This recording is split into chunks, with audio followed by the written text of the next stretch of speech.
pushing that alert button because you just got notified that we are live.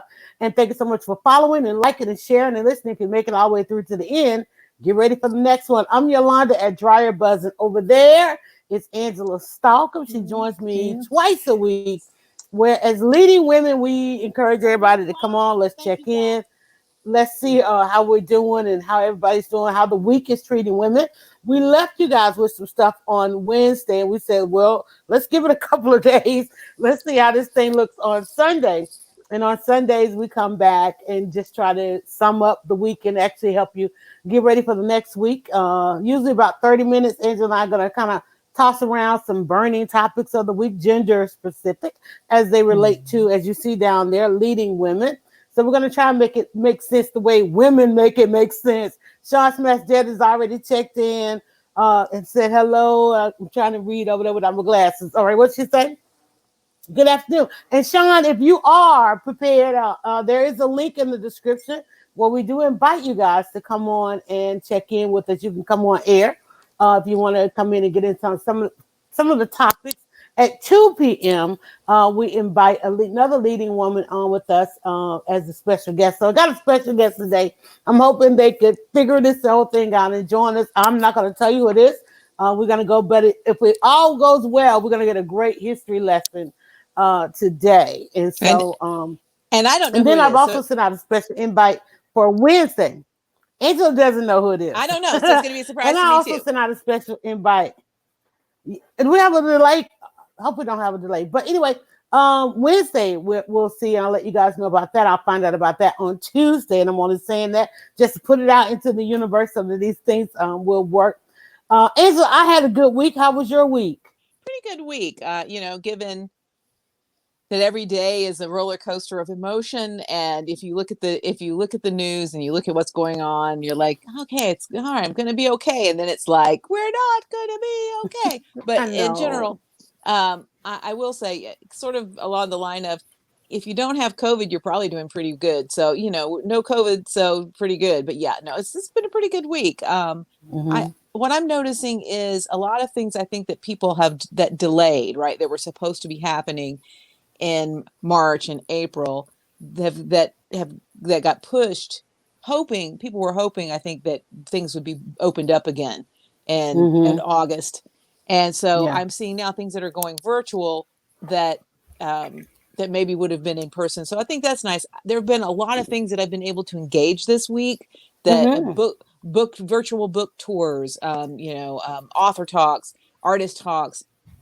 We've got new content now, movies that were going to be released in the theater. Now they're being released via streaming. So I feel like there's some, just in the areas that I'm interested in. It seems like just this last week, there were like 10 things that I wanted to do, and that were all happening at about the same time. So, an abundance of riches, right? And so I think we're going to, I think people are settling into a rhythm as well of how to do some of the things, particularly like virtual book tours. And I should have my book with me. I'm loving this book called Memorial Drive by Natasha Trethewey. And she was a poet laureate. She's won the Pulitzer Prize. She used to teach at Emory University. She just recently left. And Memorial Drive refers to Memorial Drive here in Atlanta. I was going to ask you that. Yeah. Yep. Okay. And it's a memoir about her life, and particularly her mother, who was murdered by her stepfather when she was 19. And Yolanda bore the same year as us. She's 3 days older than me. So a very interesting story. She was born in Mississippi, ended up in Atlanta. A story about race in the South and domestic violence, and but it sounds I'm so triggered by this. I'm so triggered by it. It's so beautifully written. She's a poet, and she excavates the trauma. She excavates her own trauma that she refers to as willful amnesia. She said that she just, once it happened, she just did a clean sweep for about 20 years. And until what I feel like was definitely the hand of God, the hand of the spirit of her mother, synchronicity, whatever you want to call it, brought all this back in an interesting way that I won't spoil. But there's a lot of good interviews with her, and I would say, was she on Did Terry Gross interview her? Yes. Yep. That was her? That was her. Okay. I was Yep. like, this is sounding real familiar. Yep. That was Yep. her Yep. because she kept laughing through the interview, Yep. and it was so gruesome the detail. So Yep. you can understand the selective. But And when I saw the title, yep. I wanted Yep. to ask if it had to do Yep. with Atlanta because Yep. Memorial Drive here, and people just don't know. It's just a bad road to history. Okay, it was a road to the destination. It was the really a clearly drawn line between the races over the years. It was one of the first places that I ever had to. I just have a horrendous experience as a child riding Memorial Drive because there was such a thing as getting back inside city limits. My mother, I'll tell you, sir, my mother had to go. My mother was a nurse here in Atlanta very early on, and had to go to a retreat. And of course, the retreat was at a home way out Memorial Drive. So you already know it was like one of those things had to be mentally prepared for. And I remember us trying to get back inside the city limits. And my mother needing to stop and get gas. And during that time, I don't even know how old I was. I remember my mother needing to stop and get gas. Now, mind you, it's my mom and I, so we're already in danger. And so the gas stations had attendants during that time, which means they were white owned and white men working the gas stations. And I just remember she was trying to get, because our church was, our home church, my grandfather's church, was inside city limits, I guess the limits right there at, once you cross over Candler and Maynard Terrace. We were trying to get that far, but we were way out Memorial Drive.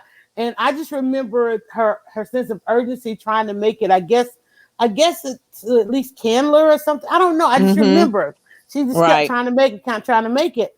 And we ended up having to stop. And I just remember the talk that she had to have with me. And y'all not gonna, I don't know if anybody's gonna understand this, but as a child, and I just remember us pulling in and the way this guy looked at us when we pulled in. And my mother telling me then, if anything should happen, the gun is right here. Yeah. And I'm thinking, and that's, I think about that moment probably every day of my life, because there's a lot in this world that triggers us. But I just remember that, I mean, I had to grow up with, we had to grow up with weapons in reach. You know what I'm saying? That's just how, that's a whole other side of Atlanta that people just don't even want to remember. But and to this day, I don't go to the east side. And people are always like, why? My whole family lives on the east side. I ain't going out there. I just say, Belinda that comes in. They live on the east side. But just that going to that retreat and what Stone Mountain meant at that time, some of us lived through that time. And it's just it's just not, and it's not a great place today, because now I don't like to go because the jail is there. It's like, I don't know what meeting people didn't go to allow them to build a jail right there at the gateway of Decatur, DeKalb, and all of that. And I just hate to see that, because you don't, in downtown Atlanta, the gateway to downtown Atlanta, there's a jail, and then the gateway to DeKalb County is a jail, and that's just bad optics for our city planners. And you just know that they got over on people. So that's just, again, that's how that hits. Everybody else gets to go on, but that's how that hits women. It hits us. So when I saw you post that, you saw I liked it, but I didn't want to open. I didn't want to open that. And it's certainly maybe triggering, because she's the exact same age, very similar experience, even right down to the story of the gun. Only that was in Mississippi, right? And her grandmother showed her how to shoot a gun, right? Showed her how to shoot a pistol, when she was, 6, 7 years old. So and where I find this to be very relevant is, we're not old, right? So it's it's like this who whole said idea that the other day? That some of this is somehow old. I saw somebody say, quit posting pictures of Selma and the sort of the marches in black and white. Said that was there was, there's color pictures of that. This is, it Right. makes it Right. seem like it was ancient, and it's like, Right. it's not, right? It's And not. so, Yeah. particularly if you are, if you were born if Gen X in that time, if you were in the Mm-hmm. South, I was back and forth, North and South, for my Mm-hmm. entire childhood. And so, there's points, again, for you, absolutely, as a Black woman, this is going to, like I said, this is going to hit in a different way than me. Mm-hmm. But even that, and she's biracial. And so there's Mm-hmm. this investigation of what it meant that her parents were sort of the Ooh. dream, right? And that With the loving story. Yeah. they married before loving. And Mm-hmm. so their marriage was not legal in Mississippi, right? So they had to be married elsewhere. And and she tells the story of, I think she was maybe 3 when Loving, I can't remember, it was Loving Ooh. 69, and that her grandmother commissioned a portrait for the Mm-hmm. for her, so she's like she doesn't really remember having the picture, but her grandmother Mm-hmm. paid to have a portrait done of her parents and her. It said almost like now they could officially Be seen. celebrate. Right. Right. Right. And Right. so Mm. it's just beautifully written, and it is incredibly traumatic, and it may be too traumatic and triggering, and don't Mm-hmm. do that to yourself. But And you she did the audio manages. version? I have the audio, and she Okay. reads that audio, and her voice is so beautiful. Ooh. It is. It And is. she's a poet, and so when she's reading the prose, she pauses like Mm-hmm. it's poetry. So, Mm-hmm. and I have the book too, so I'm reading along with the book, listening and listening. Ooh. And she would take a pause. I said, I've never heard anybody pause as effectively, because it's like that's the poem in her head, right? That's been written out. And then to hear the emotion in her voice. She does not Mm-hmm. cry in the book. I'm surprised. She cries every time she's been interviewed. I think I've seen 3 Mm-hmm. interviews now. Mm-hmm. And so Because she can it's stop and edit it out. right. But Yeah. that's how raw it is to her still, but just beautifully, a beautiful, I'm going to use the term interrogation, a deep dive into trauma, and into trauma that she waited over 20 Mm-hmm. years to To even talk start about. to talk about. So considering Mm-hmm. it still feels fresh to her, because she just shut it down. She just said she Tell shut it people down. the name of the book and the author again. It's called Memorial Drive, and her name is Natasha Trethewey. And it's very easy to find. I Mm-hmm. highly recommend Mm-hmm. the audio. But I Mm-hmm. sort of diverged from my original story. They, as part of her book launch, there are all sorts of virtual events, and so one of them, you had to buy a book, right? Just like if you were going to the bookstore. It was in a store, Lemuria Books, in somewhere in Mississippi, and they did a Zoom interview with another Mississippi author who I love, named Kiese Lehman. And so, but you had to buy the book. So this is why I went ahead and I bought the book. It's a signed copy, so they were trying to duplicate that experience of, of a book reading and an interview, and but then they put it on Zoom, and they didn't send you the link till the day before. They were trying Mm. to really make it feel Right. exclusive and so forth. And I thought it was really, really well done. Now there's lots of free stuff out there. You can find recordings of her, like say that Mm-hmm. that you don't have to buy a book, but that's how I ended up saying, well, I'll order the book from there, and then I couldn't wait, and I'm going to listen to the audio. And a lot of times I do that anyway with memoir, because I do creative nonfiction writing, so I'm also a student of that genre, and so I'm always interested to hear authors who write memoir read Right. their own work. So, but I need to see it written if I'm going to study it. So the written part is for me to go back and see what they've, see what they've done. The audio is to appreciate the art, and Mm-hmm. it's really a work of art. I mean, it's incredible. It's not long. I got through it in 2 days, not listening. I didn't listen to it all Yeah, day. I'm always amazed when you get the audio book and you see that, oh, it's 5 hours, it's 4 hours, Yeah. and you realize, and you think about that, because we could really be consuming a lot more if we Mm-hmm. thought of it in those terms. And I got to go and check, because I used to have an Audible.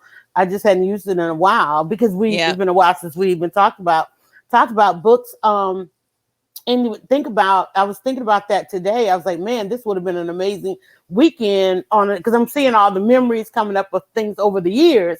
And Mm-hmm. August is usually when everything gets amped up. You get the Yeah. final leg of the book festivals and all the Mm-hmm. other festivals and so forth, as we begin to count down to Labor Day. So let's have that as something to look forward to, that we are on the countdown. to Labor Day. Another thing that's triggering me this week, and probably every other parent out there, is even though I don't have kids going to school, first day of school pictures are going to hit timelines tomorrow, and I'm hoping, and I need everybody to be on your best behavior. Listen, what you will not do. Let me just say this, because let me tell you. What you will not do is chastise those parents who are making that decision to send their kids back to school. So let's be on our best behavior with that. Let's be understanding. Because the one of the reasons I'm still streaming, I'm still trying to blog, is because I love impacting the mindsets and the perceptions. And I know that's going to happen. People want to, still want to capture their first day of school pictures. And there are people who are making that decision solely because they have no other choices. They can't do the homeschool, and they've got to work. And they need this normalcy, and kids need it. We know that it's an amazing experience. We're just now seeing some schools are wrapping up their graduation. Remember, they didn't cancel graduation; they postponed graduation. So we're seeing social distancing graduations happening still. Pictures for that as well. So you got to imagine there are kids that look forward to this all their little lives, and they wanna head back to school. So please be kind and be understanding that there are parents that are making that decision. And the good thing about it is the numbers that are returning to school in places where school is opening, it's going to be smaller numbers. So instead of a classroom of 30, I think they're probably doing half that or less than half that, depending on, nobody even knows who's going to show up. And let's be courageous. Let's be as courageous as those teachers that are trying to show up for these students, even though they have their own families and their own concerns. There's so many things to be concerned about with this. And I was just watching the timeline and looking at, of course, we can talk about TikTok too, but I've been following teachers as they try to get ready to create this new life of ours, and I love that people are embracing it. But, and it's like you said, if you don't have COVID, you probably have COVID. Okay. If you don't have it, you probably there's no other ground. Either you got it or you don't. But, when we look at some systems in our ecosystem that did not get a chance to stop. Like when I think about all the people that are making all their deliveries that's really keeping us going, it's like, are we looking at how they are surviving? Are we looking at some of these workplaces and institutions that did not get to shut down? My thing is the things that we are adopting, are we adopting those things because these are the things that work? Are we still in a trial and error phase? We're 4 going on 5 months into this. We started this in April. Yeah, well, and now right. And I'm sorry to cut you off, but understand that typically with an illness, something that's new, we might spend 10 to 20 years figuring it out. Right. So this is not, I heard someone being interviewed, and I can't remember who it was, but it was a doctor, and said, this is science, right? And I said, do people don't understand? He said, we're not doing a good job of explaining how science works, right? And science is all hypothesis, right? We have to come up with a hypothesis and test it. A lot of science is failed hypotheses, right? It's like the hypothesis is wrong, but you don't know till you try. And so we're trying to come, everybody's like, yeah, it's been 4 months. In the scope of an illness, that's nothing, right? And this is why my big advice to people is, don't be shocked if what you're advised to do today changes tomorrow. It doesn't mean that there's some sort of hoax. I mean, it doesn't mean there's a scam. It doesn't mean that doctors aren't trying to do a good job. It's just that they don't know. And typically there's a smaller group of people, right, who are the canaries in the coal mine. They're the guinea pigs, and they're the ones. And before a disease ever gets widely spread, even if it is widely spread, there's a small test group, right? Think about how they do all these trials. It takes years to do a test that then ends up in a peer-reviewed journal. So everything we're getting, even through medical journals, is being rushed through. So to your point, we're just not going to know. And so, but like I say, we can look around and see what's working, what's not. I saw a very interesting statement from a doctor, one of the public health doctors from California. And he said, early on, California said, we just thought we were doing a great job, right? We were like, look at us. I said, actually, now that we look back at it, we were just kind of lucky.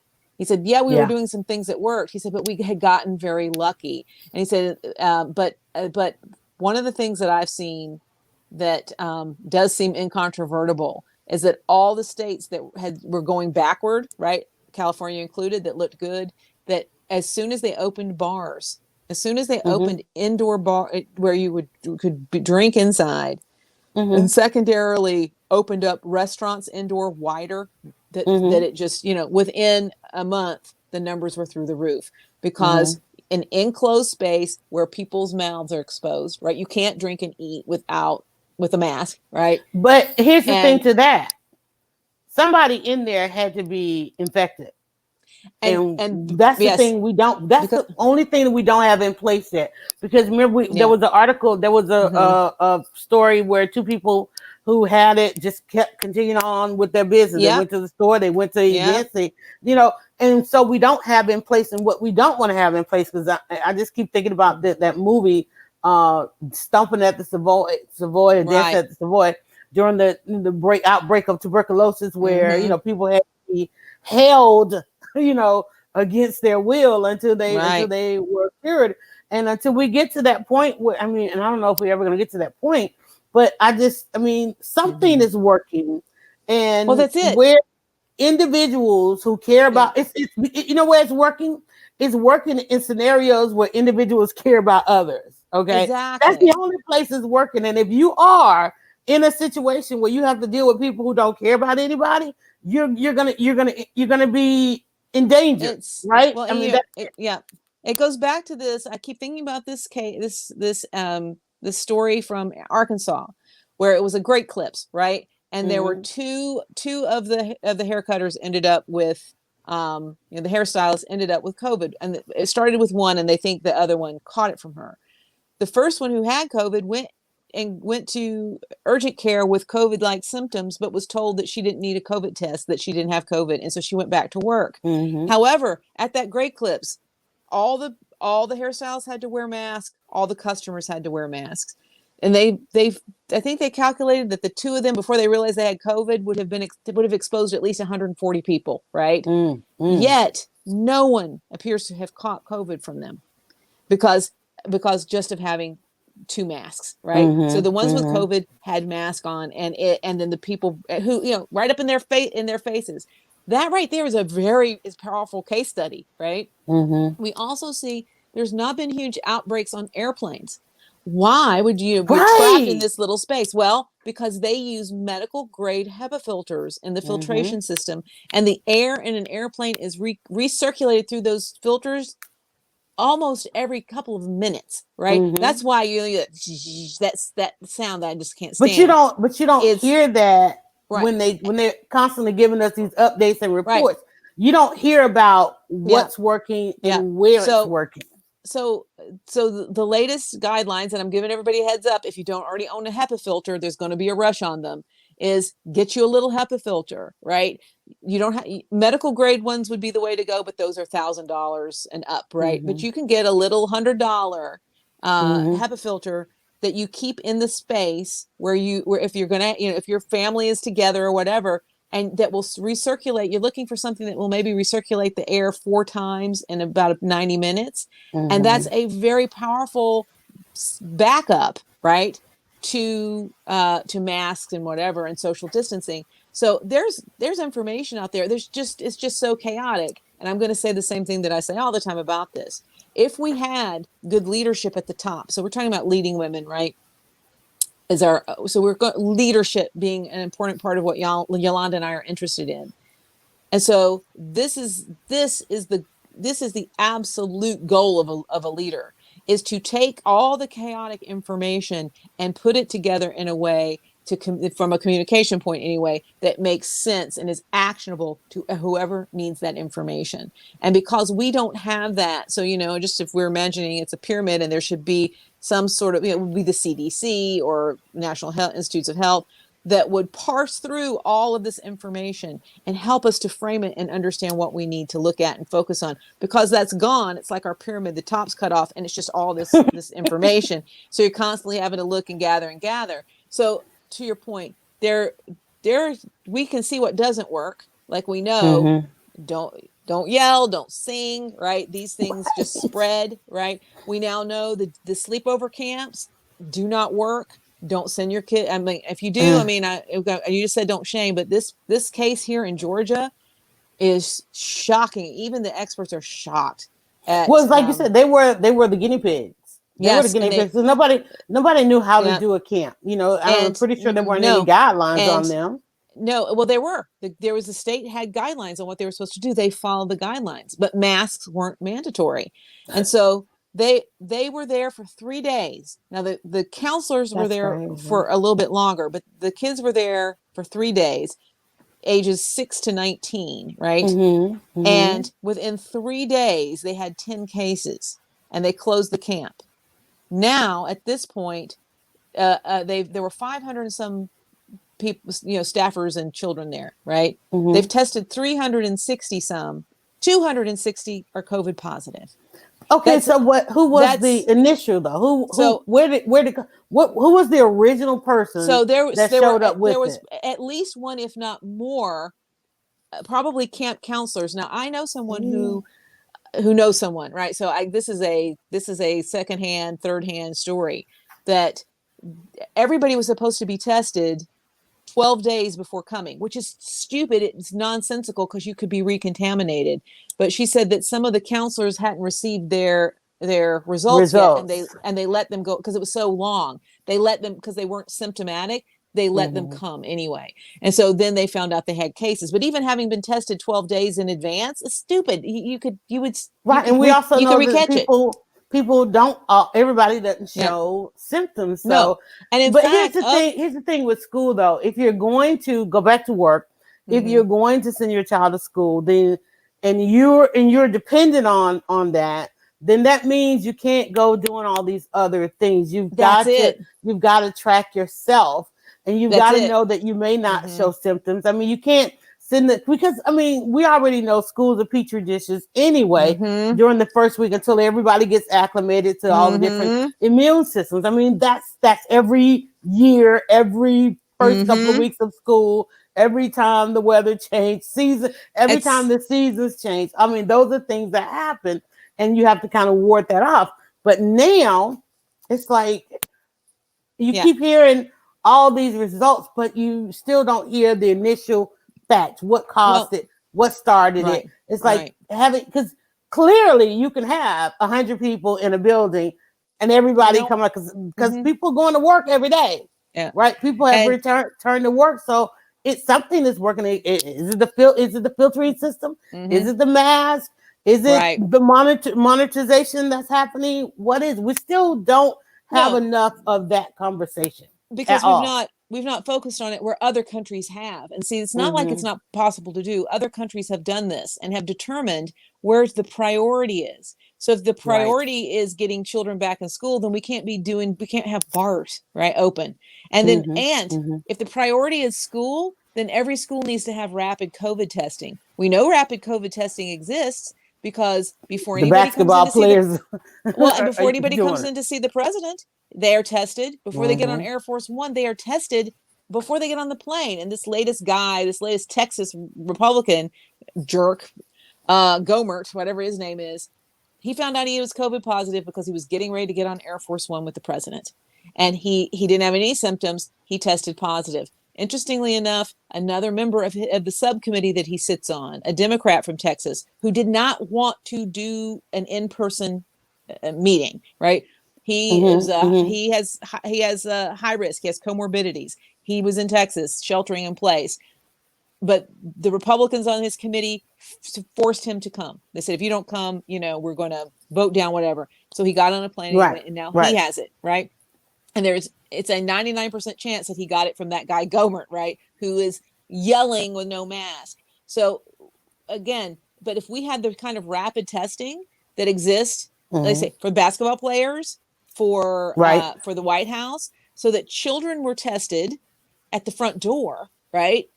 And teachers are tested and staff is tested before they come in. There Mm-hmm. was a protocol for that. Then we could absolutely move forward, and that's it. But and all of it exists. We've just not prioritized it. And we know that in fact, the latest reporting that is coming out of, I think, Vanity Fair, is that there was a plan for all of this in March that run by Jared Kushner, and he had a little company, and he was going to just get rich off of all this, and they had 1 million COVID tests that they'd already acquired with I think 3.5 million tests were supposed to come into the country. And when they looked and saw that it was in blue states, and they saw that the problems were like in New York, Chicago, that they opted not to have a nationwide program, because they said let the governors deal with it, because let them face the political backlash. And you have to say that they must have also said, let the Democrats die. So, I mean, when I read that, I got physically ill. It took me half a day to recover, because I'm like, it, right? It's true, but it could have been, kids could be going back to school right now. This Stuff could be open. and more than that, this could not actually even be an American problem or global problem, because because the previous administration dealt with it, and they dealt with it every day, and they had committees and structures in place to deal with this. And I keep telling everybody, in my neighborhood, we had a pandemic drill. We had a sample testing day, a drill, a testing drill. All of those things. It was just something that in previous administration. But and I won't say it's funny, it's ironic, because in every change over of our presidency, there are things that the next president picks up and makes a priority or not a priority. And this was our global health was not a priority to this administration. Like you said, they brought it down to dollars and politics, and it's not a political matter, because when you allow that many infectious people to walk around a planet, it's going to happen. And I had to laugh the other day. I was standing in the kitchen, and I was actually preparing some chicken. And I'm one of those people, I still wash my chicken. And I remember this thing. You remember it went around like, don't wash your chicken.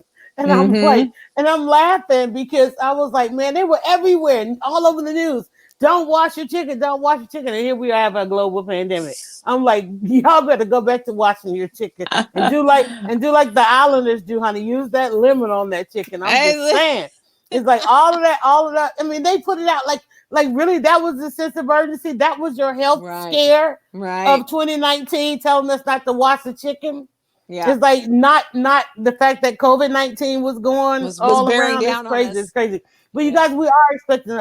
We're hoping to get a special guest, but I know there may be some tech challenges. But we're gonna continue on. Got to talk about some leading ladies. You and I have been thinking that a couple of these women were going to pretty much break the internet with their content, and we've not seen that happen. We go back to Michelle Obama and her documentary. It went to its audience, but it wasn't, because now today the way to tell if something is really hot is if you see it all over your timeline. That's it. And we've got some pretty astute timelines. We've got some pretty entertaining timelines. We didn't see it when Michelle Obama's documentary came out, which is about her tour. This weekend we did not see it when Beyonce came out. Now I really I figured out who the audience was for it, but it was not necessarily a bunch of bored in the house people who were like, hey, here's something new, let's all watch that. Right. Everybody didn't run to this. I saw a Disney ad, and I even went down the comments on the Disney ad, and it really was, everybody said it was for a particular audience, but nobody knows who that audience really was. I thought it's not really a Disney property, right? I mean, it's based on The Lion King, right? It's a Disney property, but I would say it started out as The Lion King. I think something got lost in there. Well, so this was the album, the companion album that she did to The Lion King. And if you've seen I watched it, I think it's beautiful. I mean, it's gorgeous. And it was a long form, what do they call it? A visual album. And you see there's pieces of The Lion King in it, right? There's and it's supposed to be some of it is Simba and his voyage. But I thought Lion King fans in general are probably not going to resonate with this. And I'm like, but I don't know about Beyonce fans. Beyonce fans are basically she doesn't matter what she does, they love her. But are they? Right. But this was the point. I was the same thing as you. I did not see people flocking to it and talking about it, although it is gorgeous visually. Boy, you want to talk about costumes? My God, Mm-hmm. dancing, the The scenery, the oh, cinematography, it's just. I yeah, mean, it's there. it's stunning, and you see if you like Lemonade, right? It follows sort of Lemonade, and I love Lemonade. I thought Lemonade was genius, and It that was. there's vignettes that take Mm-hmm. you through this story.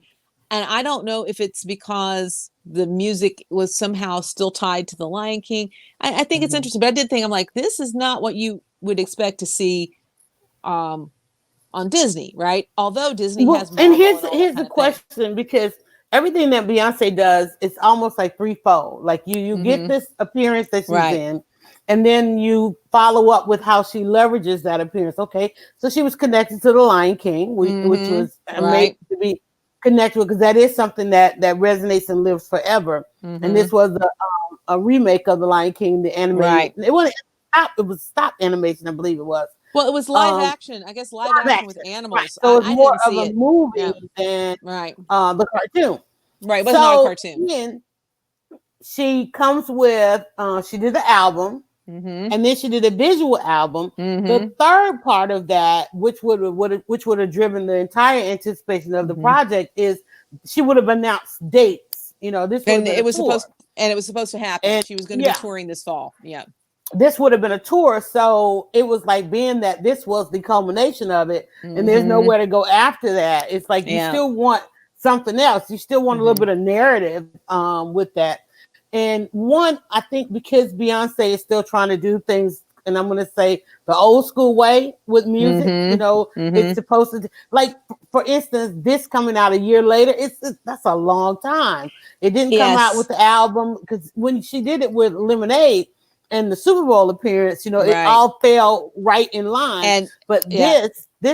and you think about it, she had to film this. I mean, Mm-hmm. it takes a long time to put out an album, to come up with the songs that you're going to put on an album. So you've got to imagine that she worked on this right along the same times as they were doing the Lion King, Well, because the Lion 2018, King, yeah, yeah, I think they but filmed in 2018, because don't you remember they did a little documentary about going to South Africa, and exactly, that's what I'm the saying. babies were little, and you That's can two see years ago. she still has But her that's baby body. You remember she talks about a homecoming, and she was trying to mm-hmm. get down to a certain size, and I mean she looks gorgeous. I mean, So, but but to think that this sat all yeah. that time, and Well, there's a little snippet of video out there where she is giving one of the creator complaints. What we call the creator complaints mm-hmm, is where this is how she does her work, but yet mm-hmm, the audience demand is right, changing.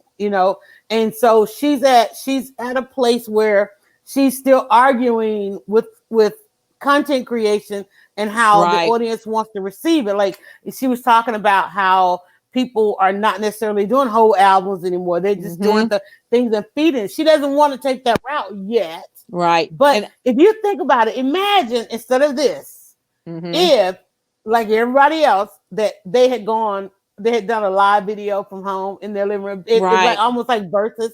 Imagine right, if she had done like Versus, but on the right, Disney platform. right. Now that it could have That's showed, she could have showed the visual. She needed to be live yes. with this. She I needed think yeah. to narrate this thing for us. I think That would have got a that whole new you audience. hit that. There's like something missing for the energy Mm-hmm. of it. And Yeah, I think it goes to show the fact that they went ahead and released this and didn't wait for the tour is that they don't know when because they're there going to won't be a tour. tour. And So I'm this sorry, look, yeah. girl, you better not. We don't know when this thing. Yeah. It's like, please don't even take this on No. tour. No. And Don't so even.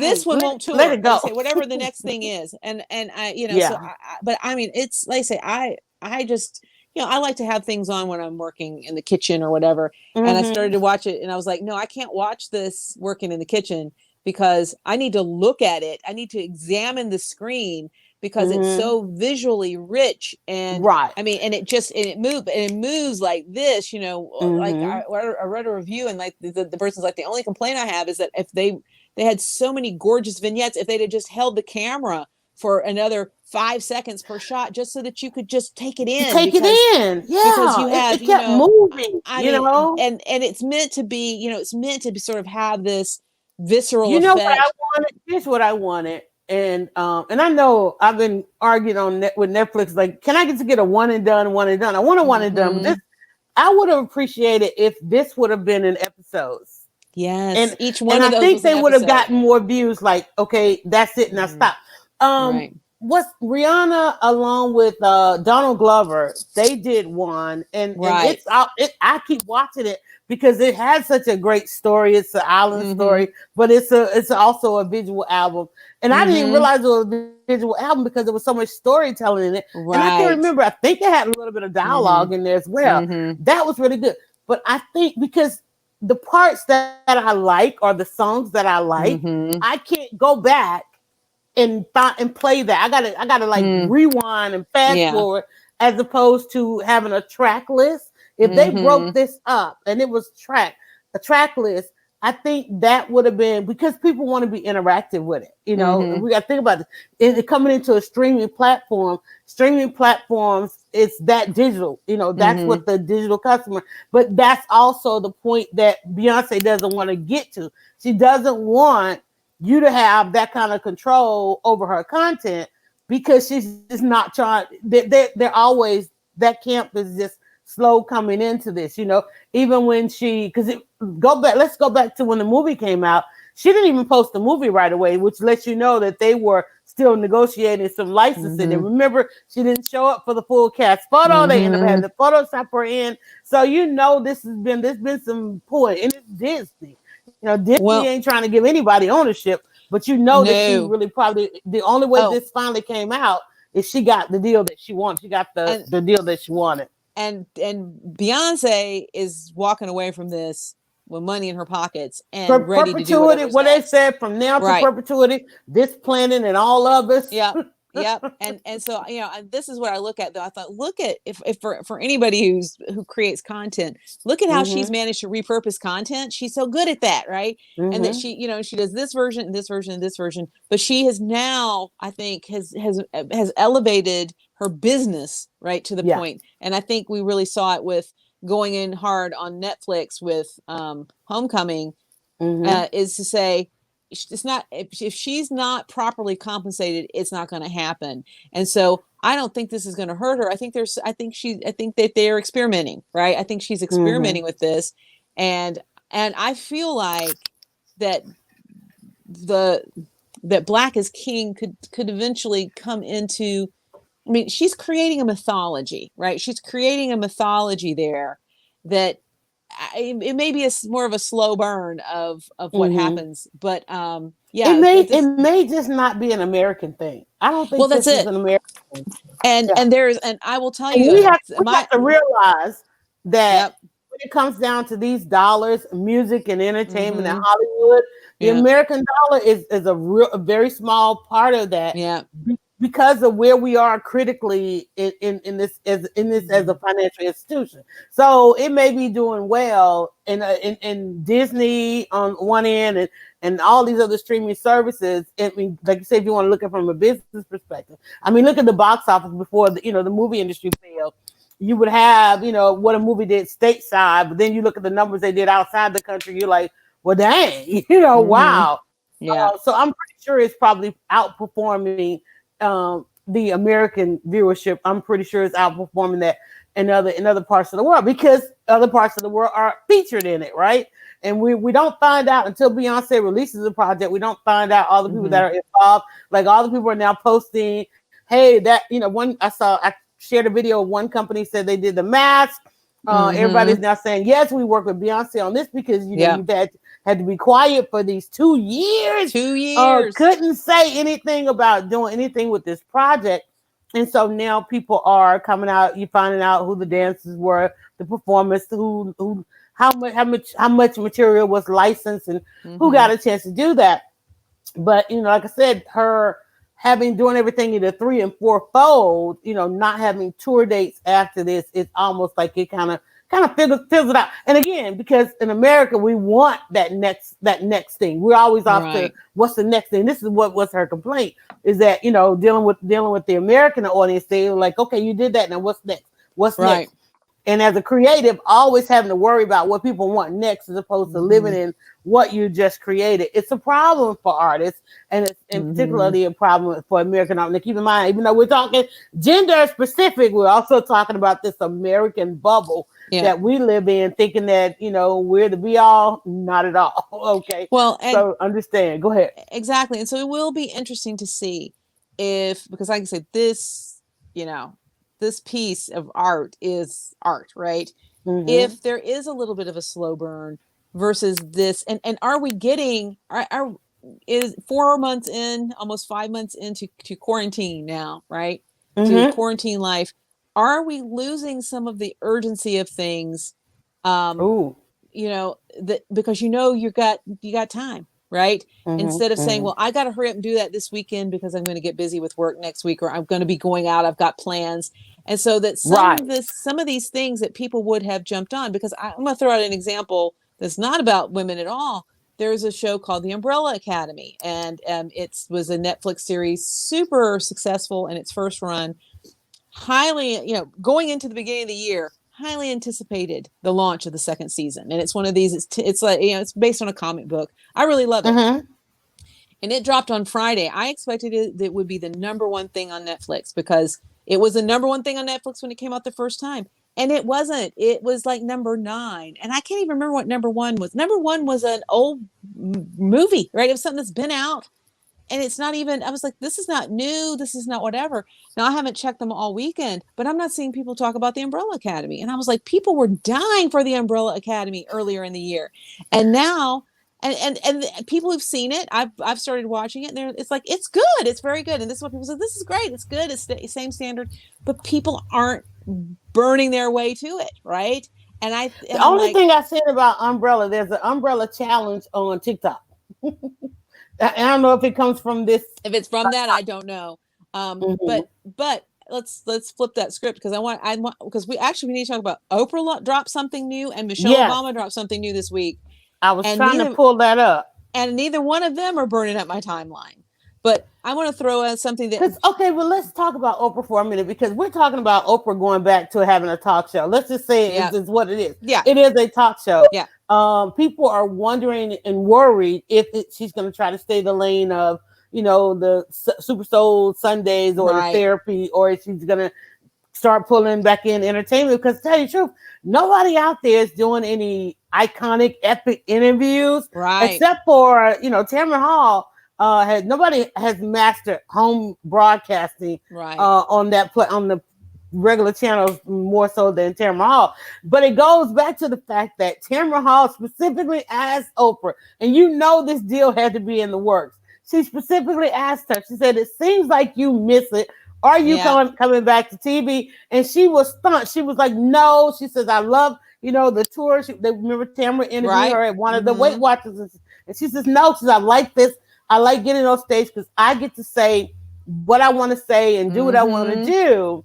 And that's not true. You're coming mm-hmm, back, mm-hmm. So and also coming back and coming out of controversy, because if you think about it, people have been mad and upset at it with Oprah as well as Gayle over there, the last controversial things and how they handled the George Floyd and Mm-hmm. the interview with the Me Too situations and so forth.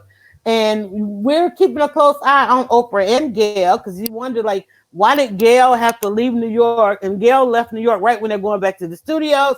Old Magazine going digital. There's a lot of stuff going on there. Well, and consider that the next, that the thing that about Oprah that hit my timeline hard was that Breonna Taylor is on the cover of the latest issue of O Magazine, and the first time that Oprah is not, Iconic yeah, is not on the cover. When she shared the cover, Oprah has shared the with cover, Gayle. right? Mm-hmm. And didn't she do one with Michelle Obama too? Anyway, Did she?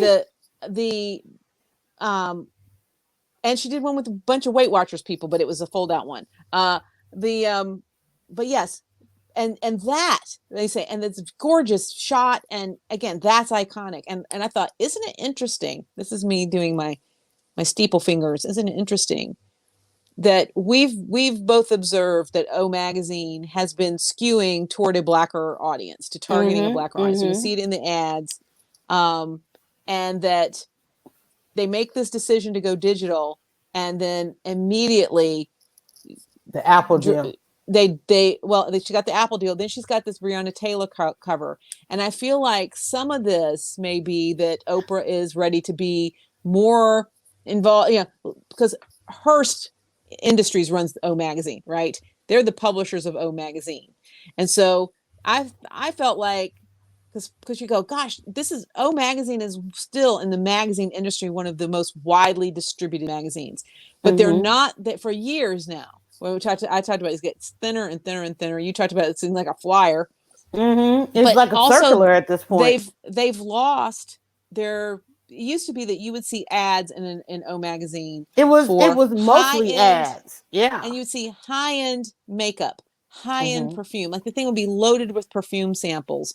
All the makeup brands were Lancome and Clinique. It was the department store brand. It was more like a catalog, yes, than a magazine. It was like a catalog that had a few stories. You're going to have, you had ads that would be comparable to something you might find. It used to weigh like 20 pounds, right? And you might, you're going to have a Chanel ad. You're going to have, the shoes and so forth.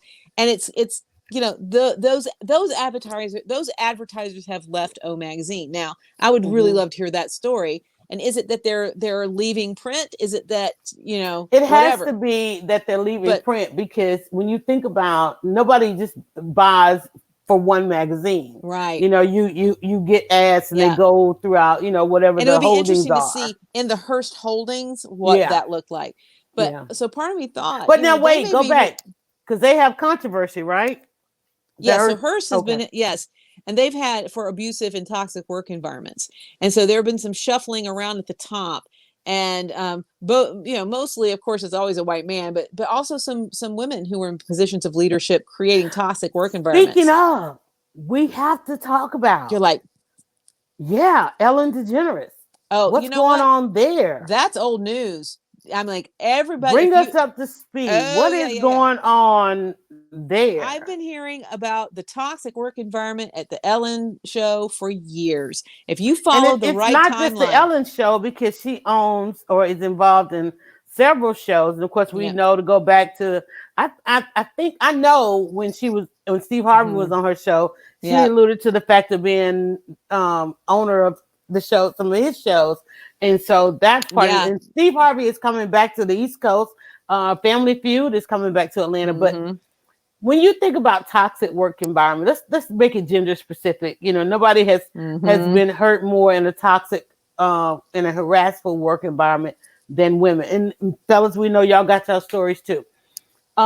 In this, and I think where we are right now with this pandemic, and because people get to work from home, can you imagine how many people are doing very well now because they don't have to go into toxic work environments? Who's keeping those numbers? Because I know we were concerned about domestic violence, where people having to be home with their abusers now. But what if your abuser was your employer? What if your abuser, was your work environment? What is that anxiety? What's that? So you got to imagine people are not only just more productive, but are you safe? You're safe from work. That's the thing. Safe. I'm safe from work because I no longer have to go in there. And I wonder if anybody is, we talk about data, because I am about data. I wonder if anybody is monitoring what's happening in the Zooms. Like, people are afraid. I'm not gonna log in early, because when I'm on early, and so comes in and they say all these inappropriate things until, I guarantee, in fact, let's just say it. I know it's a thing, because people who have those behaviors, they don't stop. They look for weakness in whatever our environments are. So can you imagine being on a Zoom and being harassed as a grown adult in your space? Yeah.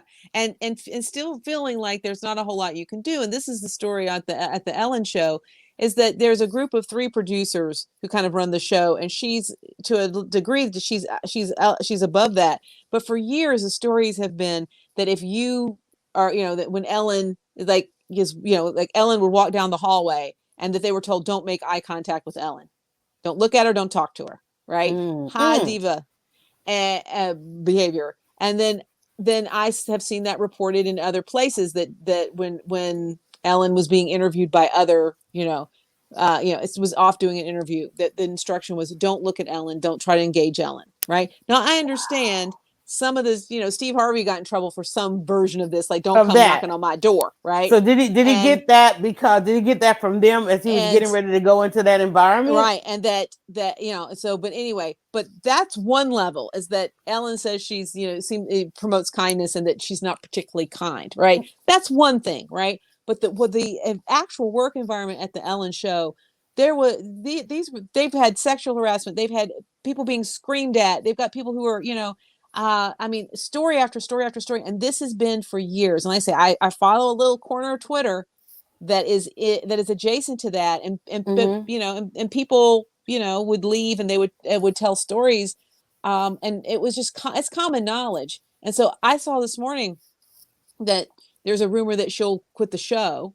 And then they're going to bring in James Corden. Guess what his reputation is? Also a jerk. Right. So it's and it said that for him, I don't know that it's that his show has, is toxic, but that he as a person is kind of a jerk, and that he's known to yell at waiters. And, there's many stories of people being out and seeing James Corden, and it's like, just rude like that. Yeah. Excuse me.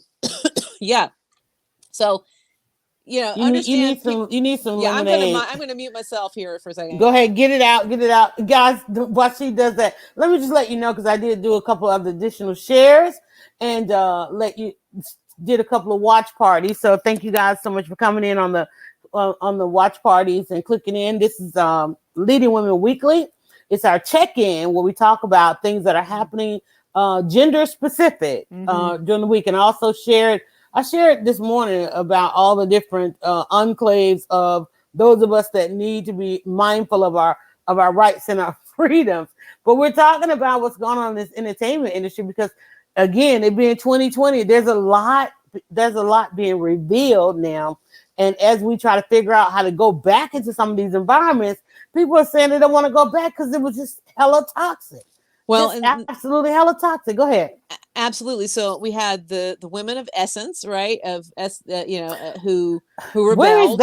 Where is that right now? Well, everybody they wanted fired, wanted to leave. Get rid of everybody. They got rid of all of them. So I don't know what. Wow. And they said, if you get rid of them, we're gonna, we will not unleash we will not unleash it all. Oh, that's right, because they were gonna put out all this information, name names, and they're like, we won't do it. And they had given them 5 days, and by the 4th day, they were all gone. They had all quit.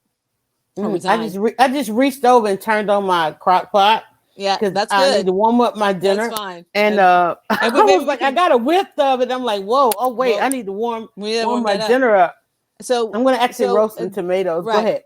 Then we have the Ellen show, and we find that this is a gay woman, right? So we have running whose employees are saying this is not a supportive environment. So where I'm headed with this is, just because you're a woman, right? Just because it's an organization is run by women or run by a single doesn't mean woman, it won't be toxic. Doesn't mean that women have not adopted. And this is what happens, is that women get to say, well, I've got to do it like a man. You're told, well, this is how it's done, right? This is how it's done in this industry.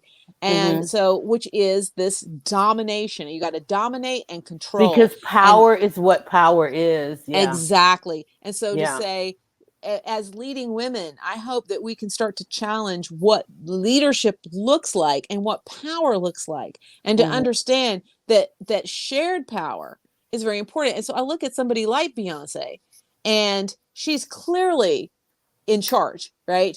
And you're looking at her, at her visual album, and she's showcased all kinds of incredible African and African American artists, but guess who's at the middle of it all is Beyonce, right? We're not going to forget that this is about Beyonce. However, And and I mean, there's people who will quibble about working for Beyonce, but the fact that she has those NDAs and that people stick to them, right? To me, is an indication that there's something positive that for the people that are working for her. So where are the collaborative work environments? Where are the environments where employees, and I'm sitting here, I'm thinking, well, who do I hear has a great working environment? Now, Oprah was very good to her employees, right? Oprah's very good to her employees, but she made them work very hard. They worked like Oprah worked. And I don't know if you remember, they did some behind, when they started doing Oprah after the show and so forth. I That remember a was whole my thing. favorite part. That was the I only loved really it. That was part I better than the watched was show. after the show. It Yeah. was.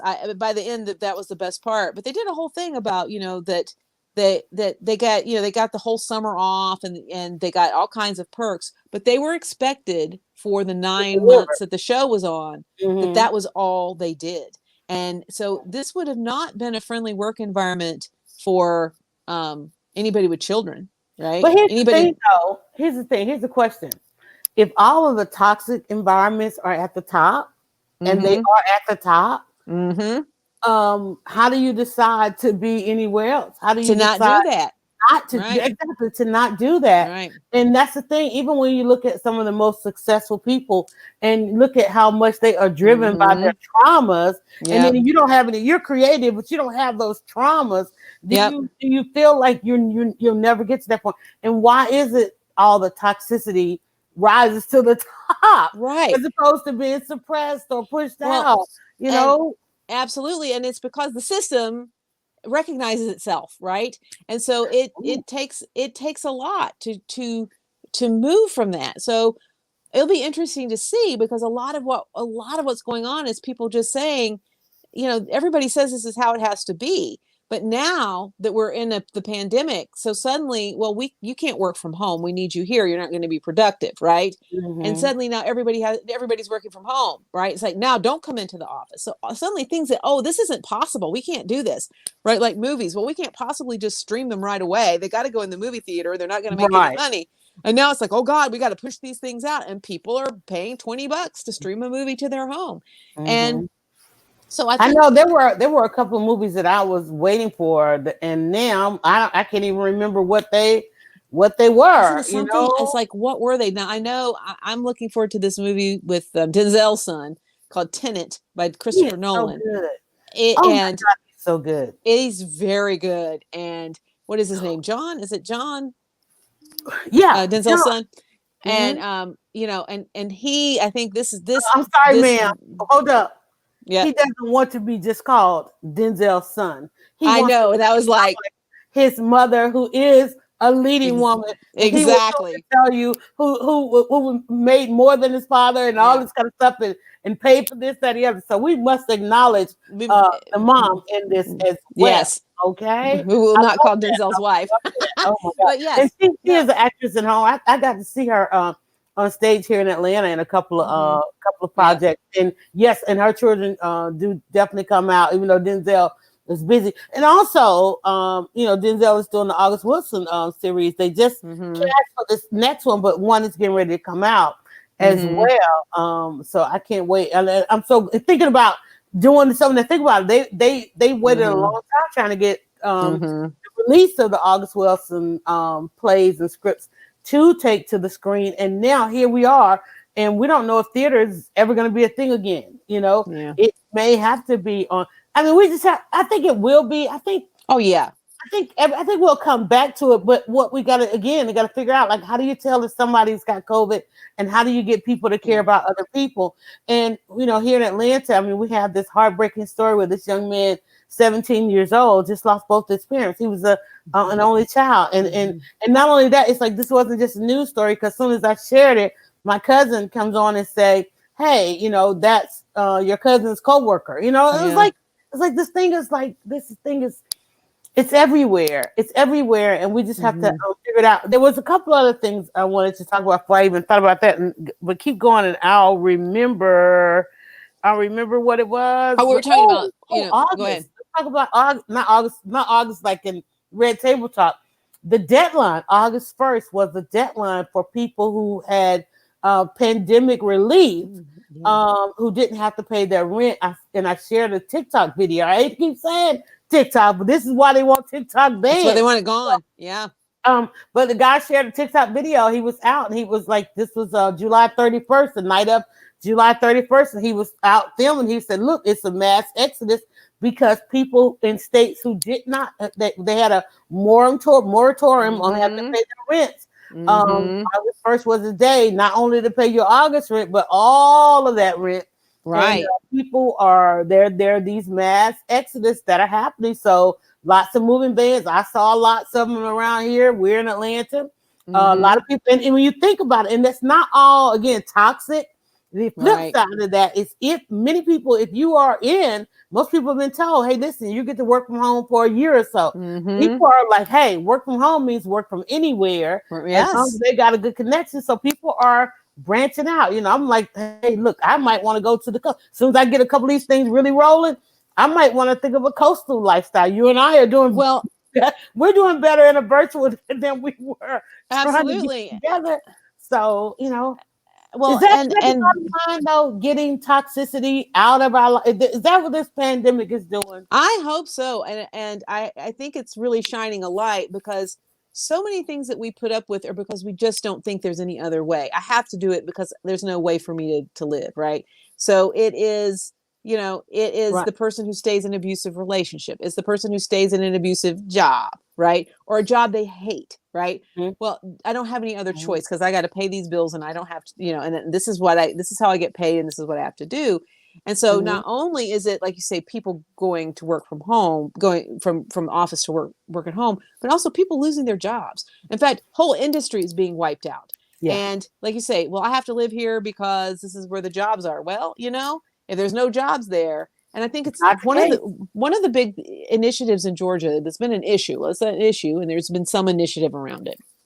Is that there's been a move, and I don't know how many I've heard about this the last few years in Georgia to try to get professionals to move to rural Georgia, and because you end up with everybody clustered together in Augusta and Atlanta and in the city areas. Oh, and now is the time. And so they were actually trying to come up with programs, but the big issue was broadband internet. And so you've got to have high-speed internet available, and in a lot of rural communities you don't have that.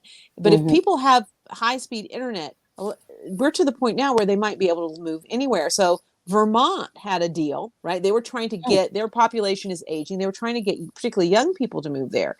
That this was, again, pre-COVID, that if you had a job, a work from home job, and you could prove that and you moved to Vermont, they would give you like $10,000.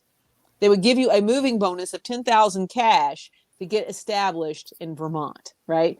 So Detroit did something like that too, right? Yes. They were selling properties for $100, right? I know they actually tried to get bloggers and writers there. They had a campaign a couple of years ago, several years ago. And all kinds of artists in creating. Because you could have your space if you would just write about it. Right. So I think that some of these initiatives, right, where people have left, small town America, right, because for jobs and whatever, that especially if people have access to the internet, which now with phones, with your cell phone, you can have a lot, right? With a tablet and whatever. I think we're going to see people going, like you say, to live where they want to physically live. Is it by the beach? Is it in the mountains? Is it back in their hometown that they grew up in? That was 5 years. It's been Atlanta. Yeah. It's been Atlanta because we have the airport, because we have the airport, because we do have a good internet infrastructure.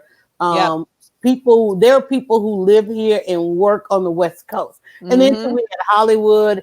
There was this rush because people were here making films, but we didn't have the infrastructure to support filmmaking. But, a lot of people were moving here because they did work everywhere else. And imagine coming and living in Atlanta on a California income or on a Canadian income or on a New York income. New York income living in Atlanta, you can live very well. You live very well. And so it's interesting. Google, has said that they're not bringing anybody back for another year. So they said July 2021 would be the earliest to expect to be in the office.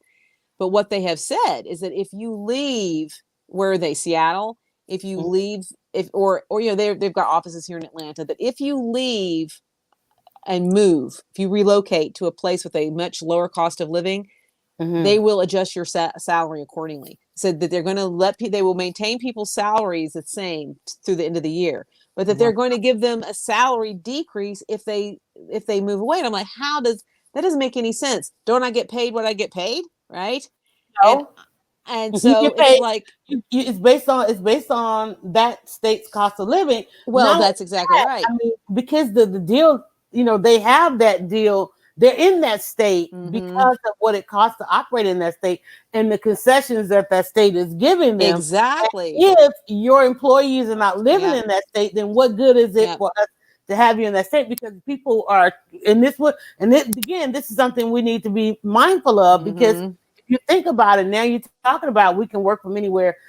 Look at Atlanta. Atlanta was trying to attract Amazon and all these other places because Mm-hmm. of the amount of jobs. Even though we didn't get the Amazon headquarters, look at all the facility, all the distribution centers we ended up getting. So there's enough Mm-hmm. jobs. But if you only want a company in your region, it's simply because of the jobs it's going to provide to that region. You know, Well, exactly. that's the bottom line. But I think So, that you're exactly right, and that we're going to see, I think, a big shift in where people are living. Because mhm, why do you pay a lot of money to live in New York, mhm, LA, San mhm. Francisco, Chicago? Well, okay, yeah, you're going to work for a company, whatever. There's big companies there. 'Cause you got to However, be in there. you've Yeah. got interesting nightlife. You've got interesting restaurants.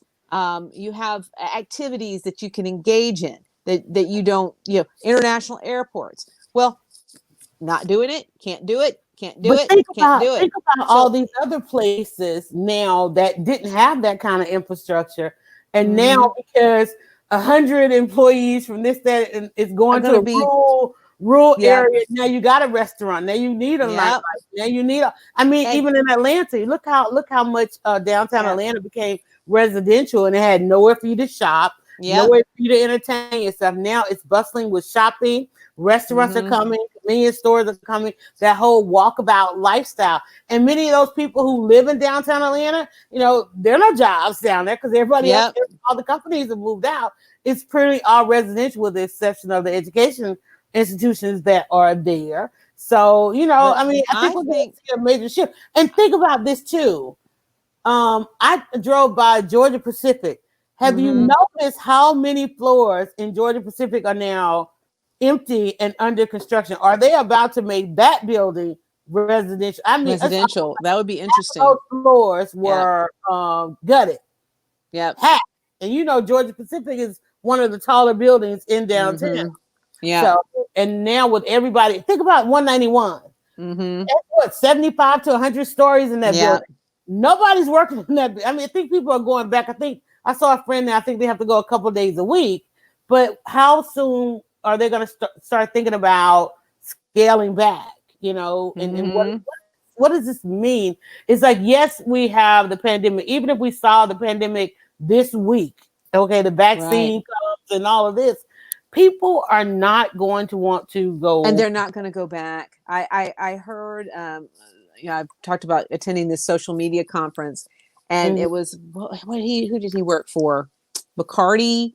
He worked for one of ooh, the big alcohol. No, Patron. mhm, He was a Patron. okay. And Patron had been purchased by Bacardi, and so it was a young African American executive who had up leveled in this purchase and was in charge of marketing or whatever, and had a young family, and he did a presentation, and his presentation was called "I'm Never Going Back to the Office." And he said, Mm, and this would have been like 2 months out. He said, mhm, now that I'm seeing how our team works, and now that I'm seeing what it's like to be at home with my kids and my wife, right? He's like, there is no way that when this is mm, all said and done, that I'm going to go back to living the way I lived. And mm-mm. he said, and our team is doing great. He said, our productivity is fine. We're doing fine. So not that we won't have an office that you can go into, right? And not that they won't periodically go into the office. He said, but I'm already convinced I'm not going to do it. He said, I'm Right. not going to do that anymore because it's not necessary. And I think there's a lot of people who are in positions of authority, right? Because not Mhm, like mhm. this guy is a boss's boss, right? That's your boss's boss, right? And he's like, nope, I'm not going to do it. You want to work from home? That's great. We're going to figure out, when do we come in? How do we come in? Go live where you want to live, as long as we're Right. getting the work done. Because And that's it about getting the work done. Yeah. Because one thing you had to do when sending everybody home is you had to go ahead and put in those units of measure. You had to start doing serious evaluations and making sure that people were pulling their weight. Because, going into the office, you look around the office, everybody's here for 8, 10, 12 hours. But now you really have to measure what's working, what's profitable, what's driving the bottom line. You now really have to look and see, hey, people who were actually doing the work, they're now getting credit for the work. I mean, this is something, it's exciting because anybody that has been in, and I've been out of the work environment now for about since 2014, I haven't had a boss, okay? And I haven't had to be beholden to the numbers, but I'm a numbers driven person, and I hated environments where there were no numbers. Like, wait, what's the metric? I want to strive for something else besides your personality, right? Right. I want my work to stand for what I'm really doing. So I feel good that more people are being seen now. I love that everybody's in their own little window, and now everybody's under the microscope as they are working in these kind of environments. Tachi is coming in and checking in and saying hello. And again, Tachi was on with us. So she did have her anniversary. Yeah, she had an anniversary last week. So 5 years. Kudos to Mediascope. Make sure you guys follow Mediascope along with Leading Women. They follow us on Wednesdays. We're on in the afternoons, and they are on at 6 p.m. Speaking of Wednesday shows, because we're going to then come on after Mediascope, Angela and I, and we don't have enough time to even talk about it. We got a few minutes to talk about it. Angela and I are going to do Leading Women Prime Time. Just one show a month. Baby steps, y'all. We're gonna be adding. We're gonna be on Wednesday afternoon, but we're gonna come back. Okay, we're not gonna. Did we decide we were gonna still do the Wednesday afternoon show? Yes, but maybe an abbreviated show. Yeah, right. But we'll stay in our regular time slot. Yeah. Right. Keep our time slot. And then but we will come to you on Wednesday evenings. Did we decide on what time Wednesday? Because I can't do it before 8:30. So I think we said 8:30. I think we did say either 8 or 9. I think we did. Yeah. 9 is fine. Okay, let's do 9. Let's take over the timeline at 9 p.m. Wednesdays. We will have our primetime version, and we're gonna fill this box up. So some of you check your inboxes so that you can get your invites. Oh, how cool. Give me that info. I'll announce it on Mediascope. We'll do. And of course, Tati, we definitely want you at prime time.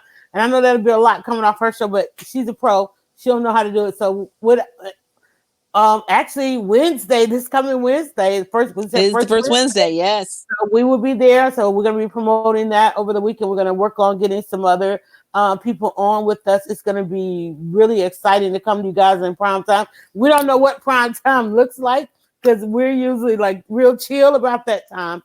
But we do want to come on and of course meet more people and talk about things at a prime time hour. And again, keeping, like I said, our 2 broadcasts on Wednesdays and Sundays, but once a month. And I like, Angela, that you talked about the author at the beginning of this. So maybe that'll be a ongoing segment, because I think we can really do that then. Maybe I'd like to do that. A book club. I was thinking that because I'm you and I are both book people. We follow a lot of new stuff. There's interesting things. I was just reading about a new book that I'm looking forward to reading, called Cast. That's getting and I can't. What is her name? Isabelle Wilkerson.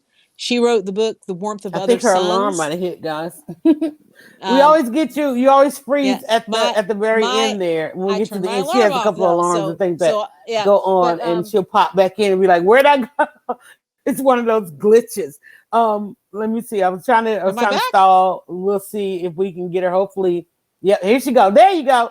You always do that right at the end. 5 minutes still. Go ahead. So anyway, it's the author of the book The Warmth of Other Suns, about the Great Migration. And so she's got a new book called Cast, where she is talking about race in America like a I caste was going to ask system. the caste system. Okay, good And people stuff. are just, the reviews I'm reading on this are like, this is just phenomenal, and that it's Yeah. very, that it really goes into a place to really sort of shake up our dynamic around this. So Mm, I'm like, that's coming. I say, we have Natasha Trethewey's. I got a stack of books behind me, right, that I still haven't even read. So right. books are still getting dropped and And dropped. And you and I have to really figure out, because I think for that prime time, we'll have to kind of bring topics that we will only have on a monthly basis. Like if right, we didn't talk about this for 30 days, it right. wouldn't leave you hanging. At the same time, alluding to what we talk about twice a week. But something, what is an area, what is a niche, what is a gap Mm-hmm. that's out there that at least once a month, we need to, and this is women speak, stamp a period on it. Yeah. But yeah. So anyway, this is I yeah, make there you go. myself laugh. Yeah, Go you ahead. sure, well, at least you make one person laugh. But Oh, you that was wrong for me. that. I was You wrong wrong for for that. that. But Yeah. yeah, so here at the end, I'm gonna promote Natasha Trethewey Memorial Drive. Fantastic memoir. And if you're a writer, Mm-hmm. she weaves in the whole process of writing as well as the process of remembering and forgetting. And I mean, it's beautiful. She's a poet. It's lyrical. I Mm-hmm. anticipate this book is going to get to a lot of buzz. She's already getting a lot of Yeah. interviews. Yeah. I think it's going to show up in your timeline. And I think this book cast, though, that just New York Times just hit it today, we're going to be hearing about this, I think, a lot. And now that Oprah's got her show, I expect we'll see. When is And her first episode? it's Oprah. already over. It's already started. It started this week. Okay, so I'm gonna go check that out. So let's do Yeah, that. We'll check that out. yeah, Michelle Obama, she dropped her first podcast. yep, She yep, dropped her first yep. podcast. Beyonce's things out there. Ava Duvernay. Let's figure out what I wonder what she's working on. Yeah, she I is. know she did sign on for a new project, I and I saw. can't I know quite she's been talking about remember. something, but I can't. I'm not sure what it is. Yeah, so Yeah. we'll find So out. Leading women. Also, I'm gonna keep my eye. I'm keeping out my eye on Gayle King. I'm wondering because what's even up? towards Yep. the end of the year is usually contract time. Mm-hmm. So I'm gonna watch some. I just really feel like something is going on there because they're back in the studios on the East Coast side, and she hightailed it to California and is staying at Oprah. And they actually do have a project because she talked about them recording their stand-ups and doing all these Mm-hmm. things. So that may be part of this. Oh no, it was John Lewis, the John Lewis Mm-hmm. special that they Okay, that they did. talked about. So I Well, think that's what that's is that on OWN or because that was I an open project? think so. I think Yeah, so. yeah, Um, yeah. Okay, yeah, but all yeah, right. let's go on We'll record. figure out. Yolanda has been telling me for a solid week. Something new's coming for Gayle King. I think CBS is going to be in the taillight. So I just think Yolanda should get Yeah. credit when that happens. That she spotted that. She's like, I think I why? think I think Yeah, she's tired. I think Gail she lives in a bubble all her own, and I think she's become uncomfortable yeah, with what's going on. And we see there's a lot of change. There's a lot of change as far as the industry is concerned. There's a new face there that I don't know. I don't know where the guy went. I don't know if she's filling in for the guy. I didn't yeah, even get a chance to remember his name yet, but I did enjoy him. So I hope he yeah. is coming I know back. you talked a lot about him. So yeah. Yeah, I Eh, like him. I like the change that he was. Oh, we have to before we get out of here talk about Herman Cain. Herman Cain succumbed to COVID-19, and as many narratives that are out there trying to stir it away from COVID-19, and the final appearance that he made at the Trump rally. That is, the story of the week, and it's so sad because, of course, being in Atlanta, you can't be in Atlanta and have not either some kind of way engage with Herman yeah, Cain. I, aside from his politics, you can't. You know what? You can't even say aside from politics. He was his politics. He was his mm-hmm, politics.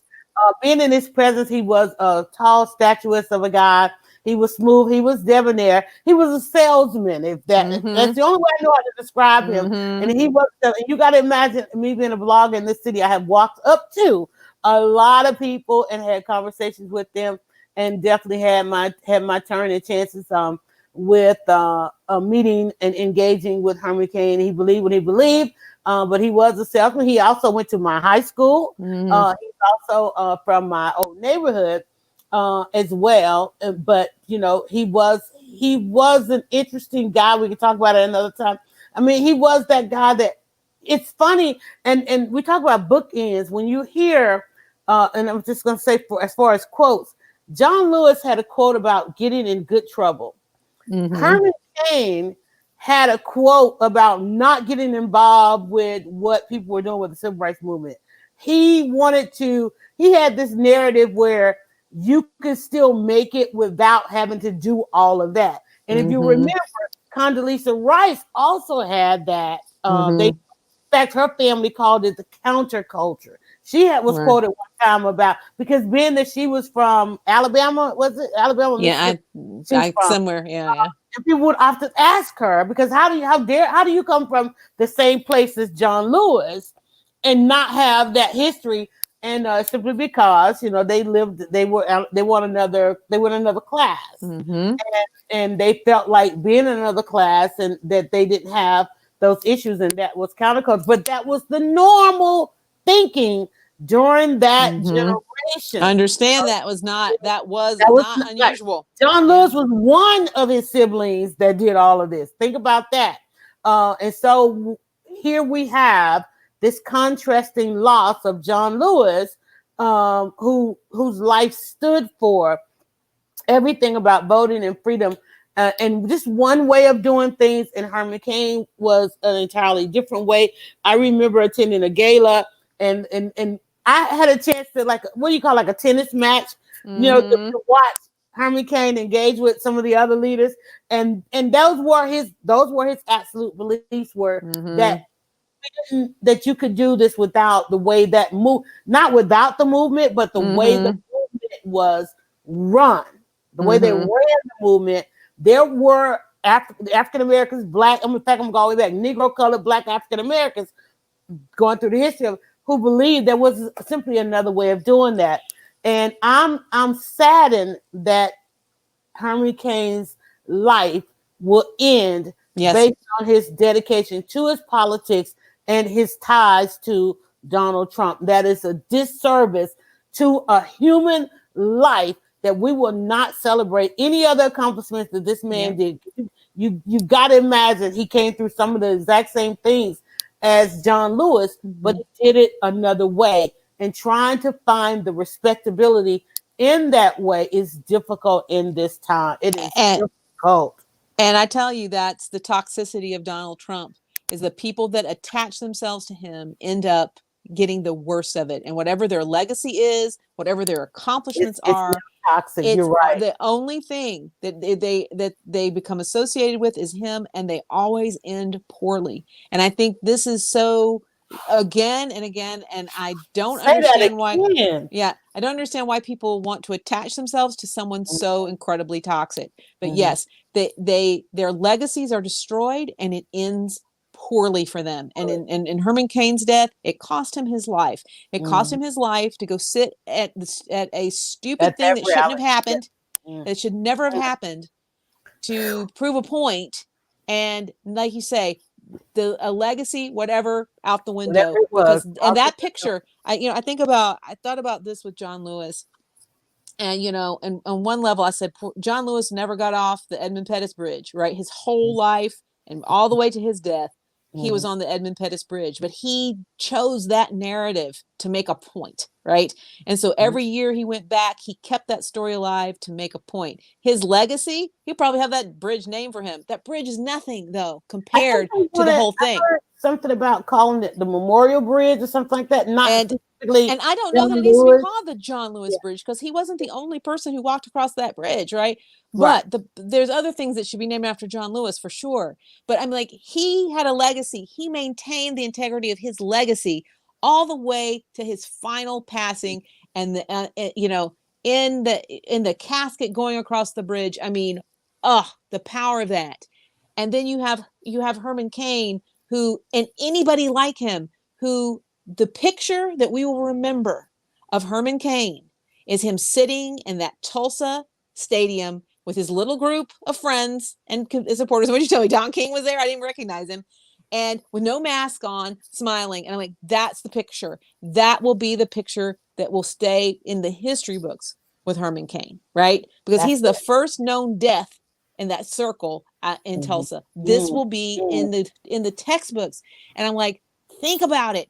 Think about your legacy, right? Think about it. And it's like, I just, it's like, I want to find, if he was alive, I want to shake him. But, it's like, but people are making choices. And so, maybe time, again, I didn't know much about Herman Cain other than he was a very successful businessman. And I'm sure there'll be a fascinating story. He was a fun guy. Yeah. And when he was in a room, he was that loud guy. When he came in the room, he was loud. The memory I have of him is at the Hyatt Hotel. And, and let me tell you, I was that person. I don't care who you were. And then a lot of people go, she don't care. He was talking with some other Atlanta dignitaries, and this event was over. I don't think the event was over. I think he had stayed as long as he was going to stay. And here I am, I've got my recorder, and I just want a statement of comment, and I've got it out there somewhere. And he just had this laugh. He was true, like the used car salesman. So really slimy and really like dominating. He was like, I'm going to dominate this situation. I'm that girl. I'm like, look, I can stand this tall. And I remember trying to get this quote from him or trying to get something from him. I really did. I got a lot from him. And this is why I know that was his narrative. It's like, listen, his thing was, there's another way. But he went to the extreme with it because we can do this economically, we can do this financially. And when you look at the civil rights movement, it never really encompassed anything financial, it never really looked at as far as economics or ownership. So that got away. And so that's really what pushed people away from that side. But they only ended up on the extreme, and ended up with Trump. So that's I will forever remember his laugh. That laugh. Well, and maybe more will come out about that. But I tell you, I'm looking at the time. I have to go. Yeah, gotta go. But I'm going to say my leading women words of wisdom is to quote Hamilton: "Don't throw away your shot." Right? There you go. Don't throw away your shot. I'm not going to waste my shot. All right, guys, you get another shot at us on Wednesday, twice on Wednesday, because we'll be on in the afternoon, just kind of give you a new abridged version as we will come back to you Wednesday evening at 9 prime time, and you'll get a chance some of you will get some invites to come on with us. This is where we stop during the week, twice a week, to see how everything is floating around gender specific as it relates to women and women who are leading women. Thank you so much, all of you that came on, chimed on, and watched. Catch this as a replay. If you need other episodes, looking for other episodes, right down there. This becomes a podcast. It goes from a broadcast to a podcast immediately thereafter. All the other episodes you can find at leadingwomenweekly.com. Say bye, Angela. Bye, Angela.